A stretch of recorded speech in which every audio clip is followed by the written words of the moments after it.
Okay, so now we are starting with the third lecture, that is working of restriction enzymes and type of restriction enzymes. Restriction enzymes हम पहली बात कर चुके हैं कि वो एक हायर क्लास ऑफ एंजाइम्स को बिलोंग करते हैं, दैट इज द न्यूक्लियेजेस, क्योंकि they are cutting nucleus nucleic acid sorry and फिर हमने बेसिक्स पढ़े कि न्यूक्लिक एसिड क्या क्या रहते हैं, कैसे स्ट्रक्चर रहता है एंड ऑल.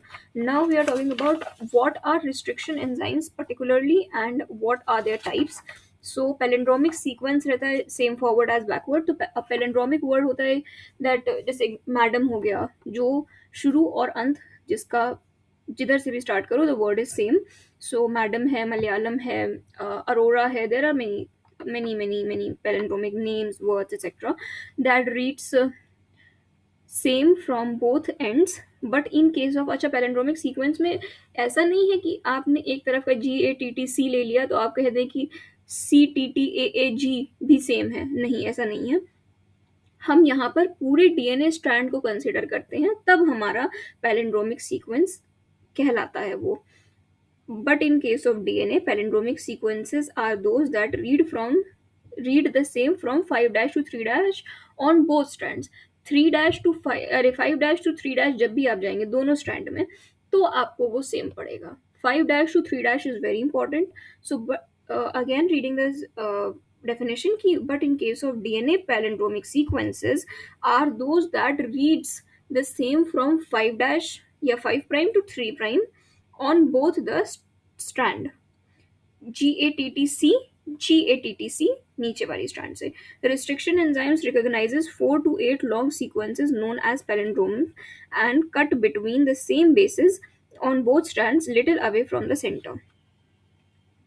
तो ना ये एग्जैक्टली सेंटर पे कट करती है, ना बीच से कट मारती है, ना ये एंड से कट मारती है. ये अपनी रिस्ट्रिक्शन एंजाइम्स अपनी जो उनकी 4 to 8 recognises 4 to 8 long sequences known as palindromic sequences. उनके जो भी सीक्वेंस रहते हैं अलग अलग पैरेंड्रोम अरे सॉरी अलग अलग एंजाइम का, जैसे हाइंड 2 का अलग है, इको R1 का अलग है, सबका अपना अलग अलग पैलिंड्रोमिक सीक्वेंस होता है.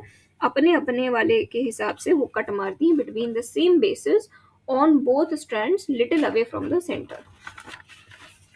अब न्यूक्लियेजेस को कट करती हैं, न्यूक्लियेजेस को कट करती हैं, मतलब न्यूक्लियेजेस हैं तो न्यूक्लिक एसिड को कट करती हैं, लेकिन कैसे कट करती हैं कि पैलिंड्रोमिक सीक्वेंस के अंदर जो फॉस्फोडाइएस्टर बॉन्ड रहता है उसको तोड़ती हैं. मतलब कि दो न्यूक्लियोटाइड के बीच में जो बॉन्ड रहता है उन पे कट मारती हैं. तो दो टाइप के रिस्ट्रिक्शन एंजाइम्स होते हैं, एक होते हैं एक्सोन्यूक्लियेजेस और एक होते हैं एंडोन्यूक्लियेजेस. तो exonucleases cut from the ends of both the strands. दोनों स्ट्रैंड, जैसे हमारी बड़ी सी डीएनए स्ट्रैंड है, 3 मीटर की जैसे एक स्ट्रैंड है, तो जब हम ये एक्सो न्यूक्लियस का इस्तेमाल करेंगे तो वो एक कोना पकड़ेगा 3 मीटर का और एक दूसरा कोना पकड़ेगा 3 मीटर का और कट मारेगा. तो ये होते हैं एक्सो न्यूक्लियसेस. लेकिन जो एंडो न्यूक्लियसेस होते हैं उनका क्या रहता है कि वो cut within the strand, बीच में वो कट मारते हैं, और बीच में वो कहीं भी कट मार सकते हैं. या तो एकदम बीच में काटेंगे, जैसे सामने वाले ने काटा वैसे ही काटेंगे, मतलब जैसे उधर सामने की तरफ कटा वैसे ही नीचे की तरफ भी कटेगा. ये तो हो जाते हैं अपने ब्लंट एंड्स. नहीं तो स्टिकी एंड्स होते हैं जिसका हम इस्तेमाल बायोटेक में करने वाले हैं, जो कि पैलिंड्रोमिक सीक्वेंस पर सेम बेस पे काटते हैं अपोजिट स्ट्रैंड्स में या बोथ स्ट्रैंड्स पे. तो रिस्ट्रिक्शन एंडोन्यूक्लियसेस, अब रिस्ट्रिक्शन एंडोन्यूक्लियस के दो टाइप होते हैं. एक्सोन्यूक्लियस ने तो भैया साइड से कट मार दिया, काम खत्म. लेकिन एंडोन्यूक्लियसेस में वैरायटी हमें मिल सकती है. तो इसमें दो वैरायटी रहती है कि एक होते हैं ब्लंट या फ्लैश एंड्स और दूसरे वाले का नाम होता है स्टिकी, कोहेसिव, ओवरहैंगिंग या स्टैगर्ड एंड्स. 4 नाम है इसके. तो हाइंड 2 का जैसे यहाँ पे मैम ने एग्जांपल देकर के समझाया है ब्लंट एंड्स को कि GTTAAC था और नीचे भी GTTAAC था. तो इसने दोनों जगह पे सेम पॉइंट पर कट मारा. जैसे एक स्ट्रैंड पे जहाँ कट है दूसरी स्ट्रैंड पे भी वहीं कट है. उसने बॉन्ड, उसने बेस नहीं कंसिडर किया कि कौन से बेस के बीच में कट पड़ रहा है, उसने बस कट मारा. और इसको लिखने का तरीका, हाइंड 2 वाले को लिखने का तरीका थोड़ा अलग रहता है, क्योंकि उसमें टी की जगह पे कोई भी पिरिमिडीन हो सकता है और ए की जगह पे कोई भी प्यूरिन हो सकता है. तो ये चीज़ को अभी आगे भी लिखा रहेगा. देन स्टिकी एंड्स हमारे होते हैं कि एल शेप में, बेसिकली सीधा सीधा समझने का मतलब तरीका यही है कि एल शेप में कट मारते हैं ये लोग. और एल शेप में कट मारते हैं तो एक साइड का और दूसरे साइड का, मतलब ऐसे जैसे हम लोग फोटो का सिंबल बनाते हैं हाथ से, वही वाली चीज़ होती है।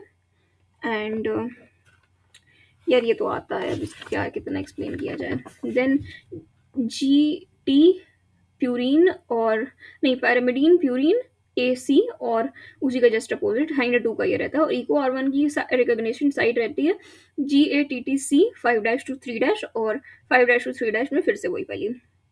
अब वेक्टर डीएनए या फॉरेन डीएनए में क्या रहता है कि आपने हमें हमेशा दोनों को, वेक्टर को भी और अपने फॉरेन डीएनए को भी, दोनों को सेम एंजाइम से हमेशा काटना रहता है। तो हमने सेम एंजाइम से कट किया, उसमें भी जी और ए के बीच में कट लगा, इधर भी जी और ए के बीच में कट लगा। अगर हमने इको आर आई का इस्तेमाल किया है, इको आर वन का इस्तेमाल किया मतलब, तो अब इनके अपोजिट एंड्स कट गए और दोनों को आपस में जोड़ देता है डीएनए लाइगेजेस, और हमारा आरडीएनए बन जाता है। देन यहाँ पे थोड़ी सी थ्योरी लिखी हुई है कि both vector and foreign DNA are cut with some restriction endonucleases to produce similar sticky ends. दोनों वेक्टर और फॉरेन डीएनए को हम लोग सेम रिस्ट्रिक्शन एंडोन्यूक्लियस से कट करते हैं to produce similar sticky ends. Complementary overhanging ends भी कह सकते हैं, सिमिलर स्टिकी एंड्स भी कह सकते हैं। Sticky ends provide stickiness for Sticky ends provide stickiness for easy H bonding between overhanging ends of vector and foreign DNA. जब हमने बॉन्ड काटा, जब भी हमने अपने रिस्ट्रिक्शन एंजाइम से कट किया, तो एक एच एच जो है वहाँ पे हाइड्रोजन बॉन्डिंग टूटी। अब ये हाइड्रोजन बॉन्डिंग जब टूटी, तो हमने जब दोनों को जोड़ा डीएनए लाइगेज का इस्तेमाल करके, तो डीएनए लाइगेज का काम हल्का हो जाता है।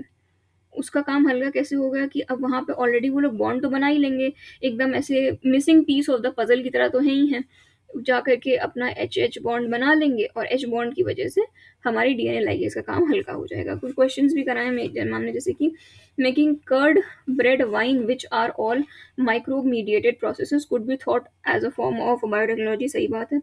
Biotech refers to such processes which use genetically modified organisms to achieve the same on a large scale। तो इसमें दोनों सही है, सी ऑप्शन करेक्ट होगा। फिर nucleus enzymes are of two kinds, exonucleases and endonucleases. Endonucleases remove nucleotide from the ends of the DNA। तो endonuclease end of the DNA से नहीं कट करता, एंड ऑफ द डीएनए से cut करता है exonuclease.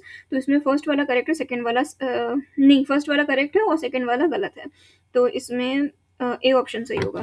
Then if any piece of DNA is somehow transferred into an alien organism, most likely this piece of DNA would not be able to multiply itself in the progeny cells of the organism. For the multiplication of any alien piece of DNA in an organism, it needs to be a part of a chromosome which has a specific sequence known as origin of replication। ये वाली line बहुत important है, इसको तो रटना है। एक बार हम फिर से इसको रीड कर ले रहे हैं कि if any piece of DNA is somehow transferred into an alien organism, most likely this piece of DNA would not be able to multiply itself in the progeny cells of the organism. For the multiplication of any alien piece of DNA in an organism, it needs to be a part of a chromosome which has a specific sequence known as origin of replication। ये बहुत important है। Explain करने को कई बार आता है कि हम डायरेक्टली डीएनए का पीस अपने ऑर्गेनिज्म में क्यों नहीं डाल देते हैं, होस्ट सेल में डायरेक्टली क्यों नहीं डाल देते हैं, वेक्टर का ही क्यों इस्तेमाल करते हैं। देन तो इसमें दोनों चीज़ें सही हैं और दोनों करेक्ट एक्सप्लेनेशन भी है रीज़न, तो ए ऑप्शन सही होगा। Then nucleic acid is the genetic material of all organisms without exception. सही बात है। फिर during isolation of genetic material ribonucleases and proteases are use. सही है, क्योंकि हमें राइबोन्यूक्लियेजेस का हम इस्तेमाल करते हैं आरएनए हटाने के लिए, और प्रोटीएजेस का इस्तेमाल करते हैं प्रोटीन हटाने के लिए। तो दोनों सही है, लेकिन करेक्ट एक्सप्लेनेशन नहीं है। अब वो न्यूक्लिक एसिड जेनेटिक मटेरियल है तो है, अब इसका एक्सप्लेनेशन तो कुछ हो नहीं सकता। और जो दूसरी बात है वो सही है, लेकिन वो इसकी एक्सप्लेनेशन नहीं है। So both correct but incorrect explanation, so B is the correct option. Then restriction enzymes recognise palindromic sequences. सही बात है। Palindromic sequences read same in both direction of the true strands. ये भी सही है, सो बोथ करेक्ट हो जाएगा यहाँ पर।